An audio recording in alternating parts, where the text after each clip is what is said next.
Regardons la différence entre Jésus-Christ et cet homme-là. Regardons. Et vous allez voir que ces hommes-là ne suivent pas Christ. Ils ne suivent pas Christ.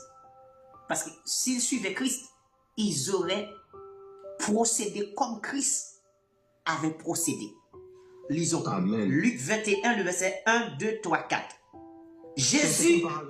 C'est quel chapitre, excusez-moi? Luc 21, le verset 1, 2, 3, 4.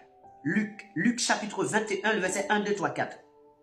Jésus ayant levé les yeux, vit les riches qui mettaient leurs offrandes dans le tronc. Il vit aussi une pauvre veuve qui y mettait 2 petites pièces.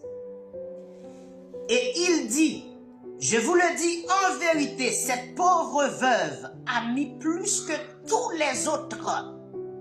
Amen. Car c'est de leur superflu que tous ceux-là ont mis des offrandes dans le tronc. Mais elle a mis de son nécessaire tout ce qu'elle avait pour vivre. Amen. Quelle est la différence? Celui qui donne peu, c'est celui qui donne plus. Mais le score là, celui qui donne plus, c'est le plus important.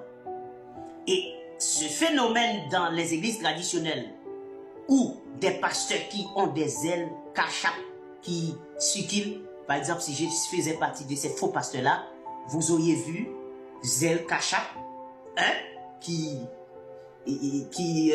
comment dire, était en train de tourner en boucle sur mon écran, et contribuer, supporter mon ministère. Je n'ai pas de ministère pour que vous supportez. Supportez quoi? Depuis quand vous avez vu qu'un apôtre avait demandé à quelqu'un de supporter mon ministère? Mais je n'ai pas besoin que vous supportiez mon ministère. Vous allez supporter mon ministère comment? Vous êtes le Saint-Esprit. C'est le Saint-Esprit qui peut supporter mon ministère, gérer mon ministère, conduire mon ministère. Mais ce n'est pas vous. Non. Parce que ce n'est pas vous qui m'avez choisi. Comme dit le Seigneur Jésus-Christ dans Jean 15, 16.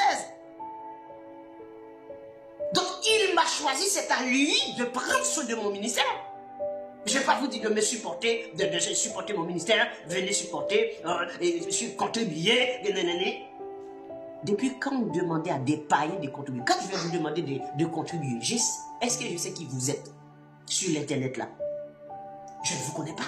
Alors, il y aura des prostituées, il y aura des dealers de drogue, il y aura des assassins, des criminels, des meurtriers qui vont contribuer pour l'église de Jésus-Christ.